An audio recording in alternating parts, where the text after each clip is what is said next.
Welcome back to the deep dive. Today we are tackling a subject that, well, it sounds deceptively simple on the surface. Yeah, almost boring, actually, if you just look at the title. Right, exactly. Oh. But it is actually one of the most complex and really high-stakes puzzles in the world of international education. We're talking about the money. The money. Yeah, It seems completely straightforward, doesn't it? it does. Because it feels like a simple transaction. Mm. You get into a university and they tell you how much it costs, You show them a bank statement with that exact number? and you're good to go. Right. That is the logical flow that basically everyone expects. Exactly. And that is what our sources for this deep dive are calling the money myth. The money myth. Yes. It is this really prevailing assumption that if the tuition is $50,000 and you have $50,000 in the bank, you are safe. You tick the box. You've done your job, right? But based on the massive stack of sources we have today, and we are specifically looking at the landscape of 2026 here, that assumption is not just wrong. It is actually dangerous. Oh, it is the absolute quickest way to a rejection. Wow. What is totally fascinating here is that we aren't just talking about having the funds. We're talking about the audit of those funds. Right. In this 2026 regulatory landscape, having the money suddenly appear in your account can actually be the very reason you get denied. It is the too good to be true trap, basically. Precisely. So our mission today for you listening is to really walk through this minefield of the F-1 student visa financial audit. It is a minefield. We are going to look at why the rules have tightened so dramatically by 2026, what the visa integrity fee actually implies for your application. Yeah, we really need to get into that fee. And we are going to decode some, frankly, really scary terms from the source material, like parked money and source of funds. Right. And we're going to do all of this by looking at some very specific case studies. Essentially, these are guide characters from our source material. Yeah, they represent all the different strategies, the good ones and the really bad ones that applicants are using right now. So we've got Warda, who is the applicant with the generous relative. A very common scenario. Very common. Then we've got Leo, who is taking the loan route. Right. And we've got Hend, who is dealing with what the sources call the reality gap. That one is so important. It is. Plus, we have the perspectives of the people on the other side of the glass. We have Officer Miller, who is the veteran consular officer. Skeptic, basically. He's skeptic, exactly. And Attorney Sarah, who is a legal strategist trying to navigate these new 2026 rules. It is a full cast of characters. And through them, we're going to understand why the Visa Office has developed what our sources call X-ray vision for bank accounts. I really love that metaphor. X-ray vision. It is very accurate. It implies they can see right through the surface level numbers to the actual bones of the account. The structure of it. Yeah, so let's set the scene a bit. It is 2026. Why is this year so different? I mean, what has changed in the atmosphere of these interviews compared to, say, 2020 or 2022? Well, if we sort of connect this to the bigger picture, by 2026, the data capabilities of the State Department and these consular offices have just skyrocketed. So it is a tech thing. Massively. Mm-hmm. We aren't just looking at a human being sitting at a desk, glancing at a piece of paper anymore. Right. We're looking at the Consular Electronic Application Center, or CEAC, CEAC. Okay. which has been totally updated to automatically flag anomalies. So wait, before the human officer even calls your number at the window, a digital officer has already reviewed your file. Effectively, yes. The system is designed to triage applications based on risk. Wow. And one of the primary risk indicators is financial inconsistency. And this is tied to that fee, right? Yes. Yeah. This is partially funded by that visa integrity fee you mentioned earlier. That fee wasn't just a basic price hike. It wasn't just inflation. No, it was a direct investment in better auditing technology. They bought better servers, better algorithms. That makes the stakes so much higher for you as an applicant. You can't just smooth talk your way past an algorithm. You really can't. So what kind of anomalies are we talking about here? What actually sets off the alarm in the system? The biggest one, and honestly the one that traps the most people, is sudden large deposits. Sudden large deposits. Yeah. We will get into the nitty-gritty of that with Warda's story in a minute. But effectively, the system is built to catch what they call parked money. Okay, let's unpack that term immediately because it sounds so weird. Parked money. It does. It sounds like you're just leaving your cash in a garage or a parking lot somewhere. What does it actually mean in the context of a visa? It is a very descriptive term, actually. Parked money refers to funds that are borrowed temporarily. Yeah. Usually just for the sake of the visa interview itself. Just to show the officer. Right, to trick the officer into thinking the applicant is wealthy or highly liquid. So it is money that hits the account a few weeks before the interview and then just vanishes a few weeks after. Exactly. It's prop money, like a movie set. It is theatrical funding. That is a great way to put it. In 2026, the authorities are absolutely obsessed with identifying this because it signals fraud. It means you are lying about your situation. Right. It signals that the student cannot actually afford the education. And if they can't afford the education, the logic naturally follows that they will either drop out or work illegally. Or just never go home. Exactly. They become an immigration risk. So the goal of this deep dive is to completely decode that audit. We want to explain why parked money is a trap. We want to explore the actual strategies for loans and look at these cost of living calculations. Let's jump right into our first case study. Let's talk about Warda. Yes, Warda and the trap of the generous uncle. This is a classic scenario. Yeah. And honestly, it is where so many really well-meaning families just fall completely apart. Because they think they are doing the right thing. They do. So Warda has been accepted into a program. It is a huge achievement. She did the hard part. Right. She worked hard, she got the acceptance letter, and she gets her I-20, which is the certificate of eligibility from the university. And for those listening who might not be at this stage yet, the I-20 has a magic number on it, right? Yes. This is the estimate the university provides for tuition and living expenses. Correct. In Warda's specific case, from the source material, the requirement is to show $50,000 for the first year. $50,000. Yeah.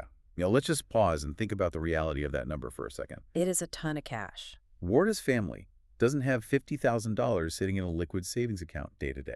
Most people around the world don't. Exactly. Yeah. That is a massive amount of capital to just have idle. Right. I mean, unless you are incredibly wealthy, most people have their money tied up in assets or real estate. Right. Or they just live paycheck to paycheck. Even comfortable middle-class families don't usually keep that much entirely liquid. Right. $50,000 cash is a lot to just have lying around, especially with the global inflation we've seen leading up to 2026. Exactly. So Warda looks at her own bank account and she sees maybe $5,000. She panics. Total panic.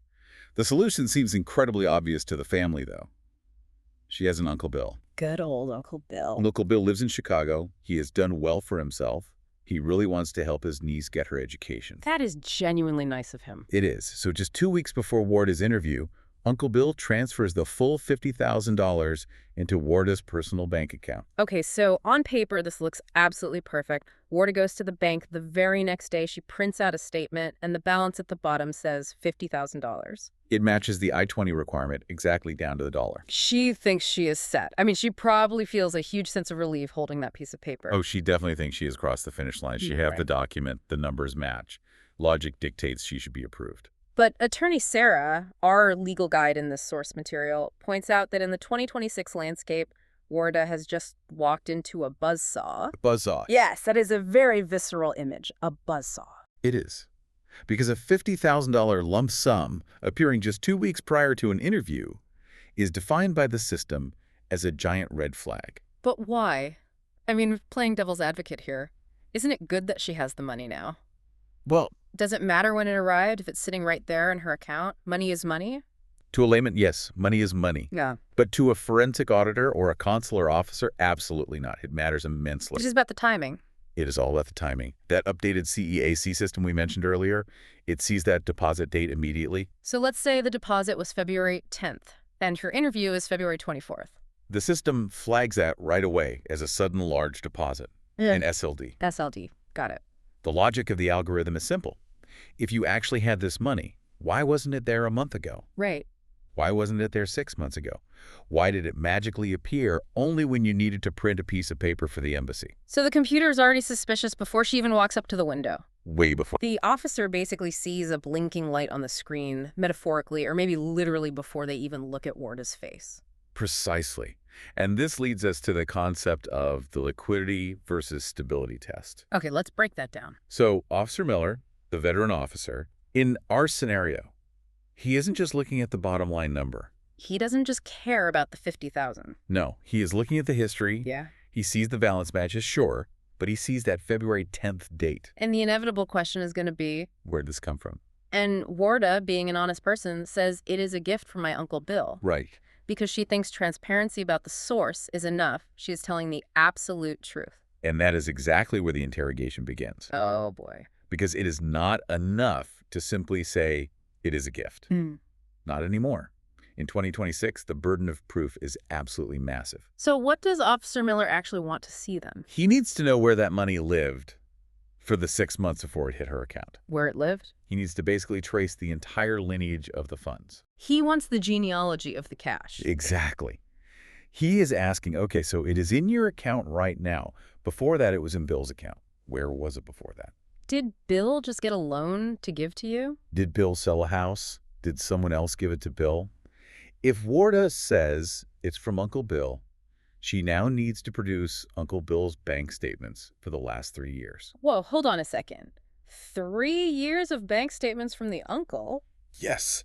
That feels incredibly invasive. Why do they need that much history? I mean, most people don't even keep 3 years of their own statements handy, let alone their uncle's. They need it because they need to verify that Uncle Bill actually has the money to give in the first place. Right. And more importantly, that giving this massive sum of money doesn't totally bankrupt him. Oh, I see. They are looking for economic consistency. Exactly. If Uncle Bill's tax returns show he makes, say, $40,000 a year, but he just gifted $50,000 in cash, the math breaks. Right, you can't give more cash than you make in a year. Not without massive savings anyway. Yeah. Which the 3 years of bank statements would prove or disprove. So if the statements show his balance is always hovering around $2,000 for 3 years... And then, boom, $50,000 appears out of nowhere and is instantly transferred to Warda. That is wildly suspicious. Highly suspicious. And this brings us to that other major term you mentioned in the intro, the serial sponsor. Yes, the serial sponsor risk. This sounds like a true crime podcast term. It is a huge issue in 2026 because everything is digital and interconnected now. Right. When Officer Miller punches Uncle Abiel's details into the system at his computer, his name, his address, his social security number. He isn't just seeing Warda's case file. No. He can see if Bill has sponsored anyone else recently.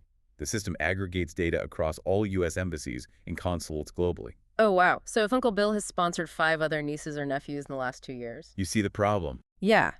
If Bill's income is $80,000 a year, which is a decent salary, but he has supposedly gifted $50,000 to 5 different students in 24 months. The math simply does not work. That is $250,000 in cash gifts. Exactly. Unless Bill is secretly a multimillionaire living on an $80,000 salary, it is completely impossible. What is actually happening in that scenario? Is Bill running some kind of underground charity? Unlikely. The money is cycling. Cycling. It is the exact same $50,000 being passed around to different applicants just to pass the interview, and then it gets returned. Oh, I see. So Uncle Bill transfers it to niece A on Monday. She prints her statement. She transfers it right back on Tuesday. He transfers it to nephew B on Wednesday. He prints his statement. That is the textbook definition of parked money. It is a prop. It is stage money. It is basically fraud. Correct. And if Officer Miller sees that pattern, if he sees Bill's name attached to multiple active I-20s or recent visa applications, Warda is totally done. She gets denied. Immediately. Or even if he isn't a serial sponsor, if Bill's tax returns just don't show enough disposable income to justify a $50,000 gift, Warda gets a refusal. And the refusal code is Section 214B. We hear that number a lot in these sources. Right. Section 214B is the general catch-all for failure to overcome the presumption of immigrant intent. Immigrant intent. But in this specific financial context, it basically means we don't believe this money belongs to you. And we don't believe you can afford this education without working illegally or staying in the U.S. permanently. It is interesting because usually when you hear about 214B, it is about, do you have a job back home? Do you have a house? Strong ties to your home country. Yes, the traditional ties. But here, the money itself is the tie. The money is the anchor. If you are financially unstable, you are a flight risk. You are an illegal employment risk. Think about it. If you have to pay Uncle Bill back, that means you have a massive debt. Exactly. And F-1 students are not allowed to work off campus in their first year. So how do you pay a $50,000 debt while studying full-time? You can't. Not legally, anyway. That is the absolute key. The officer sees the hidden debt and naturally assumes the only possible way to service that debt is to break the law. Exactly. So the major takeaway for you listening here is pretty stark. You can't just show the money. You have to prove the provenance of the money. You have to prove it belongs there. Provenance, yes. Like fine art. You need to know the history of the painting. Here you need the history of the dollar. You have to prove it will still be there when the second semester tuition bill actually arrives. It is about sustainability, not just a snapshot in time. That is a great distinction. A snapshot can be easily faked. A financial biography is much harder to forge. Financial biography. Okay. That is a really critical concept to hold on to. Snapshot versus sustainability. Absolutely. So Warda is in deep trouble because she relied on a sudden cash infusion that looked exactly like parked money. She tried to play the game with a snapshot, but the officer was watching the whole movie. Right. So let's pivot to our second case study here, Leo. Leo is super interesting because he represents a strategic shift we're seeing a lot more of in 2026. Leo does not have a rich Uncle Bill. He does not. Right. He doesn't have a sudden cash dump either. He is taking a completely different path. So what is his financial breakdown in the source material? Leo has $10,000 in personal savings, money he has saved up himself over time. Yeah. And he has $40,000 in what is called a sanctioned education loan. Now, traditionally, people tend to think cash is king. Always. They think if I have the cash, that is way better than debt. Debt feels like a burden. It feels weak. It does. But our source attorney, Sarah, suggests that in this specific regulatory era, the loan might actually be more credible. It is. But why is debt better than cash? That feels so counterintuitive to me. It definitely does. But it all comes down to vetting. Vetting. Okay. Think about it from Officer Miller's perspective, sitting behind that glass. Okay. If you show up with cash from an uncle, Officer Miller has to do all the vetting himself. He has to look at the tax returns, the bank statements, the history. He has to be the detective. Right. He has to dedicate his extremely limited time to forensic accounting. And nobody likes extra work, especially when they have a 2-minute window per interview and a line of 50 anxious people behind you. Exactly. But if you show up with a loan from a recognized major bank, The bank has already done the work. the bank has done the heavy lifting. They have analyzed the student's credit, their co-signer's assets, their future earning potential. Because they wouldn't lend $40,000 if they didn't think they would get it back. Right. Banks are in the business of profit, not charity. They are extremely risk-averse. So the loan letter is essentially a massive stamp of approval from a financial institution. It really is. It is like the bank is actively vouching for you. It signals that a financial institution believes in the student's future. It totally offloads the vetting burden from the overworked consular officer directly to the bank. It signals that the money is guaranteed. It says, we have checked this person out thoroughly and they are good for it. It is outsourcing the trust. Don't trust me, trust Citibank. You trust Citibank. That is wild, but it makes perfect sense in this system. However, there's a huge catch here. Isn't there? There is always a catch. Not all loan letters are created equal. You can't just walk into the embassy with a promotional flyer from the bank or a preliminary approval email. No, and this is exactly where applicants get tripped up. This is what the source calls the critical distinction. We really have to talk about conditional versus unconditional loans, or what Attorney Sarah calls a firm sanction. This is vital. I mean, I've read about this happening so many times. A student gets a letter that says, loan approved pending visa issuance. That sounds completely logical, though, right? It does. The bank doesn't want to actually hand over the money until you actually get the visa. It seems like a standard chicken and egg situation. The bank is just protecting itself. It makes total sense for the bank. Why give a massive student loan to someone who isn't even a student yet? Right. It sounds totally logical to the bank, but is a massive trap for the applicant. Attorney Sarah warned specifically against this exact language. She does. If the letter says pending visa issuance, some officers in 2026 will just reject it outright. Just flat out reject it. But why? Is it because it puts the officer in a weird bind? It creates a totally endless loop of uncertainty. But primarily, the officer's job is to ensure the funds are liquid and available immediately. Available immediately is the key phrase there. Yes. If there is a condition attached, literally any condition at all, it introduces risk. What kind of risk are they worried about? What if the bank just changes his mind tomorrow? What if the pending status drags on for months? Right. What if the bank reevaluates the cosigner's creditworthiness next week because the market shifted? Or what if interest rates spike and the student decides they just can't afford the monthly payments on the loan anymore? Exactly. The officer wants to see a firm sanction. They want to know, beyond a shadow of a doubt, that if you stepped off the plane in New York tomorrow, you could access that $40,000. So Leo's specific strategy was to ensure his loan letter was completely unconditional. Correct. Leo went back to the bank and actively negotiated a letter that effectively says these funds are fully sanctioned and available for disbursement. No pending clauses. None. It completely satisfies the liquidity versus stability test we talked about with Awarda. The money is there, it is real, and it is locked in. This implies that the student really has to be proactive. You can't just take the first form letter the bank clerk hands you across the desk. You absolutely have to advocate for yourself. Attorney Sarah would advise that you don't just take that standard letter if it contains that conditional language. You have to push back. You push back hard. You explain to the bank manager, look, I need a firm sanction letter for the embassy. The visa officer specifically needs to see that the funds are not contingent on anything. So Leo is smart. He used the bank's own credibility to basically bolster his own. And he completely avoided the parked money accusation because loans, by their very definition, have a clear source. Right.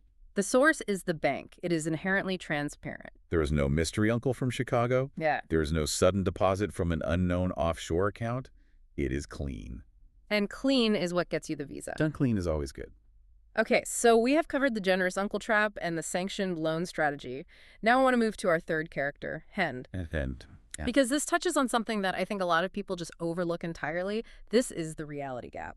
This is honestly one of my favorite parts of the whole analysis because it requires common sense, Which can be rare. which is surprisingly rare in these applications.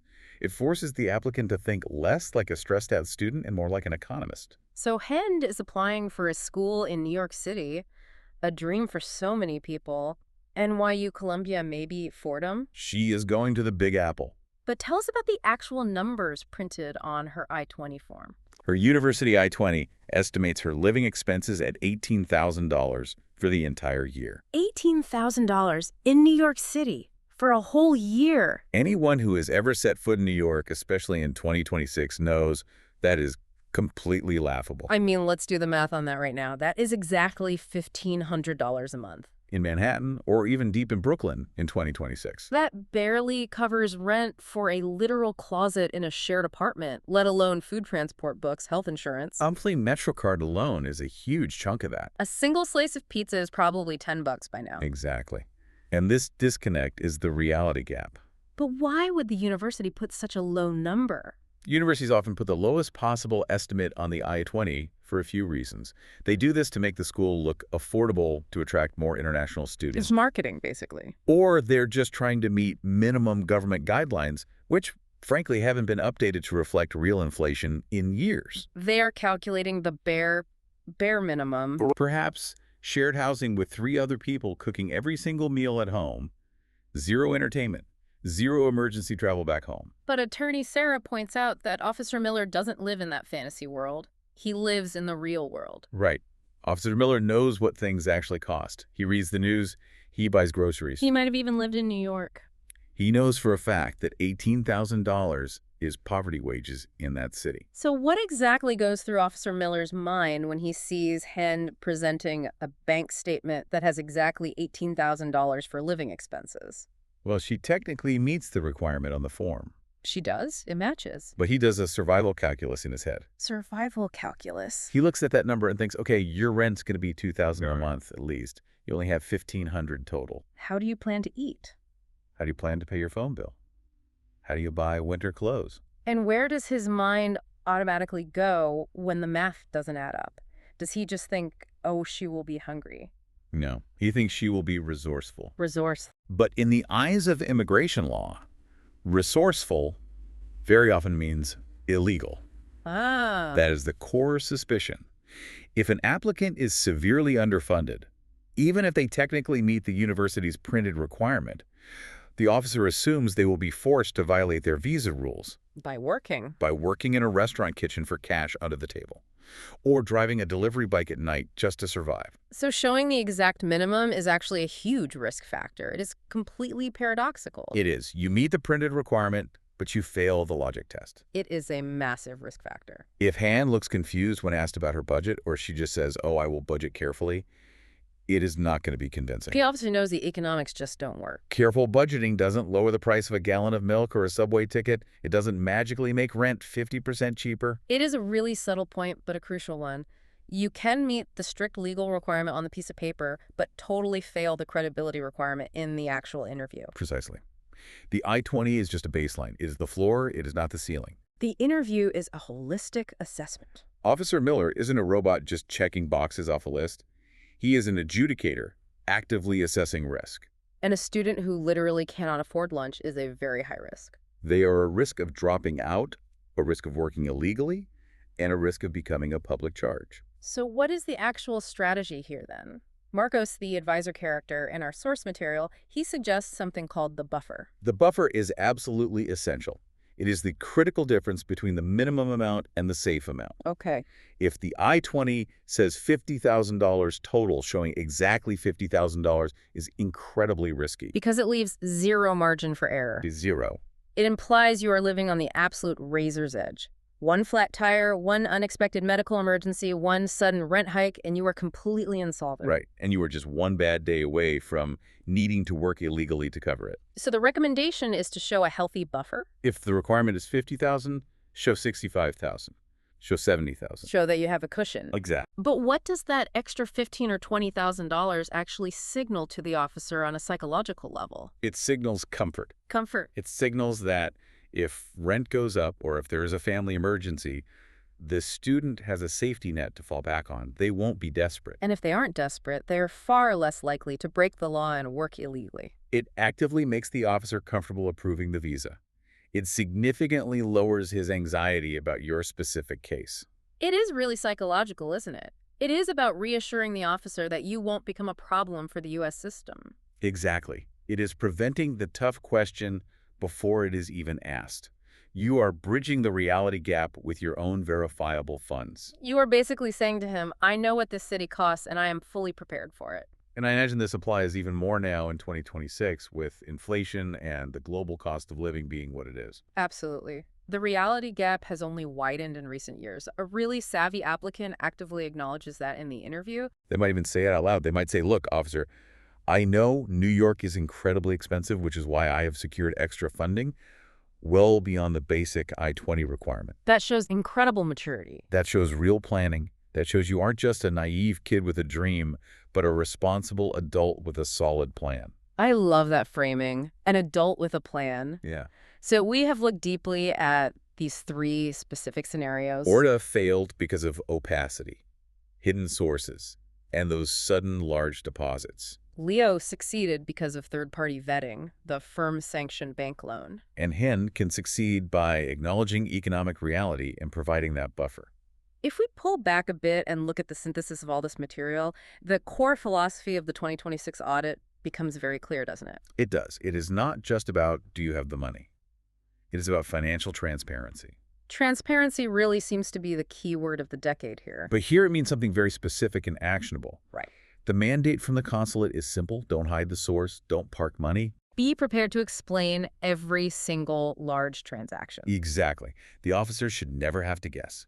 If the officer has to guess, the answer is usually going to be no. And I think that is a genuinely crucial, actionable tip for our listeners.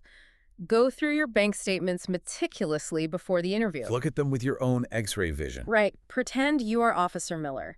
If you see a $5,000 deposit from 3 months ago, ask yourself, can I clearly explain this? Do I have the paper trail to prove it? Precisely. If you can't explain it, simply assume the system will flag it and the officer will ask about it. Have the sponsor's full financial history ready, not just a current balance sheet.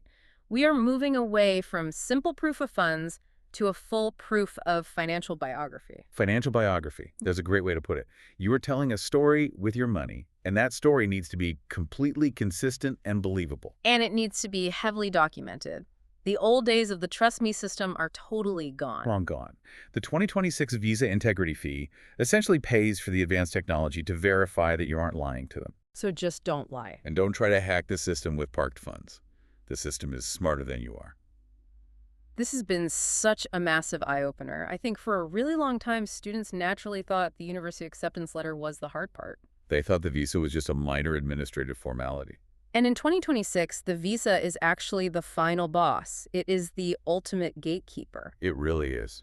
Okay, let's do a quick recap of the really key insights from our stack of sources today before we wrap up. First, the technology is watching. The CEAC system flags sudden large deposits automatically. If you dump cash in right before the interview, you are basically lighting a flare that says, "Please audit me." Second, the loan strategy. Loans can be fantastic, sometimes even better than cash because of the bank's vetting. But they must be firm sanctions. No conditional language, no pending visa clauses. You need the money to be completely liquid right now. And third, the reality gap. The I-20 estimate is very often a fantasy. Officers know this fact. Show a buffer. Prove you can actually survive in the city you are moving to without breaking the law to eat. It really all comes down to credibility. Total credibility. Now, looking forward, let's say we have handled the paperwork perfectly. We have survived the brutal financial audit. We have proved the money is ours. But the process isn't over. No, it is really just beginning. In our source material, the next phase is the actual face-to-face interaction at the window. The applicant has to face Stephen and Amir.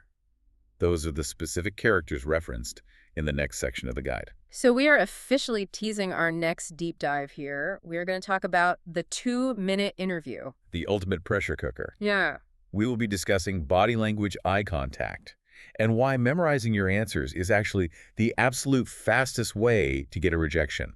You know, you would think memorizing would be good. You want to be well prepared. You would definitely think so, but Yeah. it sounds robotic. It sounds heavily rehearsed. And rehearsed sounds like a lie to an officer. We will get into exactly how to sound natural under extreme pressure, how to have a real conversation and not just a recitation of facts. I honestly can't wait for that one. But before we sign off today, we always like to leave you with a final provocative thought, something for you to mull over. We have talked a lot today about audits and banks and X-ray vision algorithms. But think about this. In a world of X-ray vision banking audits, the most dangerous thing you can possibly do is try to look absolutely perfect on paper without the messy history to back it up. Perfection isn't inherently suspicious. It is. Real life is messy. Real bank accounts have constant fluctuations. Income goes up and down. People buy cars, they pay big, unexpected bills. If you present a completely sanitized, manufactured image that just doesn't align with your actual life history, Like a perfect $50,000 balance that just sits there completely untouched for months. you are actively inviting scrutiny. Sometimes an honest mess is way better than a fake perfection. That is a very powerful thought. Be real, be fully transparent, and have all your receipts. Absolutely. Thank you all for joining us on this deep dive into the 2026 F-1 Financial Audit. Good luck with your applications. Keep your records completely straight, and as our source material always signs off. See you at the Golden Gate. See you next time.